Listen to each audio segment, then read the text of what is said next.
স্বামীর দোষগুলো যদি গোপন না রাখতে পারেন সংসার জীবনে, তাহলে বুঝে নিবেন আপনি প্রকৃত স্ত্রী হয়ে উঠতে পারেননি।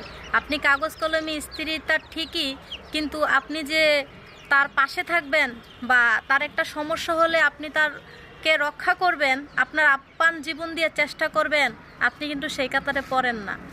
আপনি একটা জিনিস দেখবেন, স্বামী স্ত্রীর ভিতরে যত কঠিন ঝগড়া হোক, নর্মাল ঝগড়া হোক, 1 দিন 2 দিন 3 দিন 4 দিন 5 দিন 6 দিন 7 দিন, এর ভিতরে কিন্তু আপনার সম্পর্কটা আবার স্বাভাবিক হয়ে যায়, আগের মতো হয়ে যায়। নয়তো স্বামী ক্ষমা চেয়ে নেয়, নয়তো স্ত্রী ক্ষমা চেয়ে নেয়, নয়তো কোনো না কোনো কারণবশে আপনার মিল মিশে চলে যায়।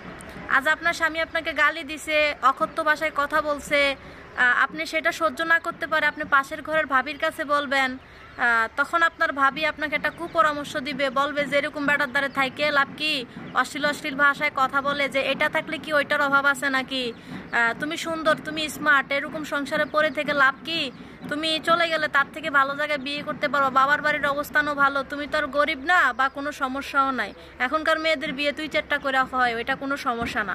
আসলে এই যে আপনাকে একটা হিংস্র করে কথাটা বললো, এই কথাটা বলার কারণে কিন্তু আপনার মনের ভিতরে একটা অহংকার ঢুকে গেল। হ্যাঁ, আপনি আপনার স্বামীর সাথে আরও খারাপ ব্যবহার করতে অক্ষম হবেন। কোনো একটা সময় যখন আপনার সাথে, আপনার স্বামীর সাথে আপনার ভালো সম্পর্ক হয়ে যাবে, ওই ভাবির সাথে আপনার সম্পর্ক খারাপ হবে, তখন ওই ভাবি আপনার গোপন কথাগুলো নিয়ে, আপনার অতীতগুলো নিয়ে খোঁটা নিবে যে তুই যদি ভালো হইতি তোর জামাই তোর এরকম এরকম কথা কইতো না, বিভিন্ন ধরনের কথাবার্তা। আবার অনেকে আছে যে পান থেকে চুন ঘষতে মায়ের কাছে লাগাইয়া দেয়। সব মা কিন্তু এক না, কিছু কিছু মা আছে সান্ত্বনা দেয় যে দেখো মা, স্বামী সংসার করতে গেলে 2-4টা কথা শুনতে হবে, ধৈর্য ধরো, ধৈর্য নিয়ে পড়ে থাকো, তোমার জীবন সুখের হবে। কিন্তু কিছু কিছু মা আছে এমনভাবে মেয়েটাকে উস্কিয়ে দেয় যে সংসারটা পর্যন্ত ভেঙে যায়।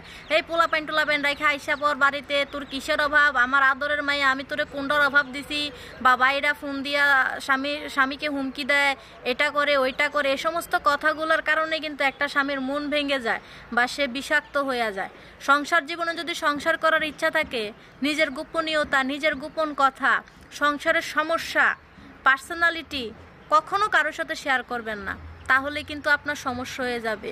ইতিহাসের পাতায় যতগুলো সংসার এ পর্যন্ত ভেঙেছে, সব কিন্তু তৃতীয় ব্যক্তির কারণে কিন্তু ভেঙেছে। আপনার সংসারে যখন তৃতীয় কোনো ব্যক্তি এসে মাতাব্বরি করবে, 2-4টা কথা বলবে বা আপনাকে উস্কিয়ে দিবে, তখনই বুঝবেন যে আপনার সংসারটা বেশি দিন আর সুখের হবে না। হ্যাঁ, শাশুড়ি মা থাকলে 2-4টা কথা বলবে, মা শাসন করতে পারে, ওইটা কোনো বিষয় না। একটা শাশুড়ি কখনো চাইবে না তার ছেলের সংসারটা ভেঙে যাক, কিন্তু অপর ব্যক্তিকে কখনো বিশ্বাস করে মনের কথাগুলো বলবেন না, কারণ কার মনে কি আছে সেটা একমাত্র আল্লাহ তাআলাই ভালো জানে। আপনি তাকে সব কথা বলে দিলেন আপনার স্বামীর উপর রাগ করে, দিন শেষে দেখবেন সেই